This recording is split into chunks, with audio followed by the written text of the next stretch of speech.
जय हरी मित्रांनो, घरकुल धारकांसाठी मोठी खुश खबर आहे. कारण राज्य सरकारनं आज 3 शासन निर्णय काढलेले आहेत.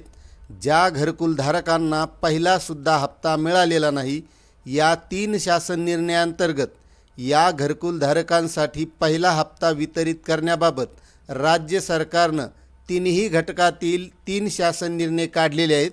कोणत्या घटकांसाठी किती निधी वितरित होणार आहे याबद्दलची सविस्तर माहिती आपल्याला या आजच्या व्हिडिओच्या माध्यमातून घ्यायची आहे. त्यामुळे तुम्ही जर आपल्या चॅनलवर नवीन असाल तर चॅनलला सबस्क्राईब करा, कारण यापुढील सर्व घरकुलासाठीची इत्थंभूत माहिती आपल्याला या चॅनलच्या माध्यमातून मिळत राहील. तर मित्रांनो, पहिला शासन निर्णय असा आहे, प्रधानमंत्री आवास योजना शहरी 2.0 अंतर्गत जे काही ST कंपोनंट आहेत, म्हणजे अनुसूचित जमाती घटकातील घरकुलधारक यांच्यासाठी केंद्र हिस्सा आणि समरूप राज्य हिस्सा वितरित करण्यात येणार आहे.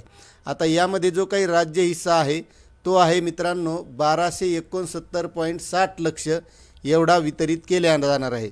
म्हणजेच 12,69,00,000 रुपये हे वितरित केले जाणार आहेत. आणि राज्य हिस्सापोटी 846.40 लक्ष म्हणजे 8,46,40,000 रुपये इतका निधी या शासन निर्णयाअंतर्गत या घरकुलधारकांसाठी वितरित केल्या जाणार आहे. त्यानंतर दुसरा शासन निर्णय आहे मित्रांनो, हा आहे SC कॉम्पोनंट म्हणजे अनुसूचित जाती घटकातील जे घरकुलधारक असतील त्यांच्यासाठी. आणि महत्त्वाची गोष्ट म्हणजे हा आहे प्रधानमंत्री आवास योजना शहरी 2.0 यांच्यासाठी केंद्र हिस्साचा आणि समरूप राज्य हिस्साचा निधी वितरित करण्यात येणार आहे. हा शासन निर्णय देखील 5 जून 2026चाच आहे.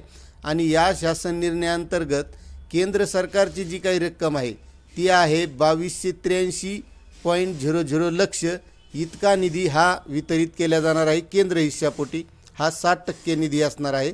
आणि त्यानंतर राज्य हिस्साचा 1522.00 लक्ष इतका निधी म्हणजे 40%च्या मर्यादेत हा वितरित केला जाणार आहे.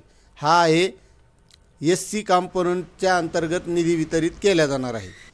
त्यानंतर तिसरा शासन निर्णय आहे मित्रांनो, प्रधानमंत्री आवास योजना शहरी 2.0 अंतर्गत जे काही सर्वसाधारण घटकातील घरकुलधारक असतील यांच्यासाठी केंद्र हिस्साचा व समरूप राज्य हिस्साचा निधी हा देखील 5 जून 2026 रोजी शासन निर्णय निर्गमित करण्यात आले आहे. आता यामध्ये सर्वसाधारण घटकासाठी वितरित केल्या जाणारी जी रक्कम आहे ती आहे 23,848.92 लक्ष इतका निधी हा वितरित केंद्र हिस्सापोटी 60%च्या मर्यादेत वितरित केला जाणार आहे. आणि त्यानंतर राज्य हिस्सापोटीचा 15,899.28 लक्ष इतका निधी हा राज्य हिस्साचा 40%च्या मर्यादेत वितरित केल्या जाणार आहे.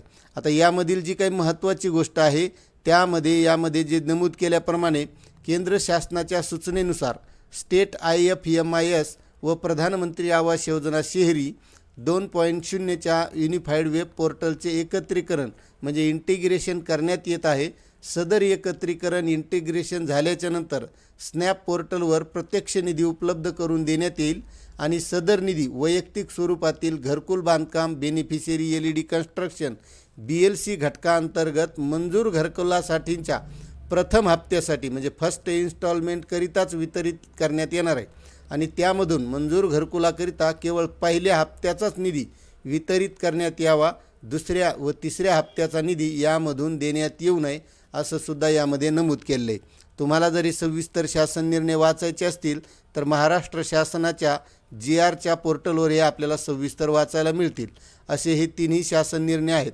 तर आपल्याला या अगोदर हप्ते मिळालेले आहेत का नाही हे नक्कीच कमेंट करा. आपल्याला माहिती कशी वाटली हे सुद्धा कमेंट करायला विसरू नका. धन्यवाद.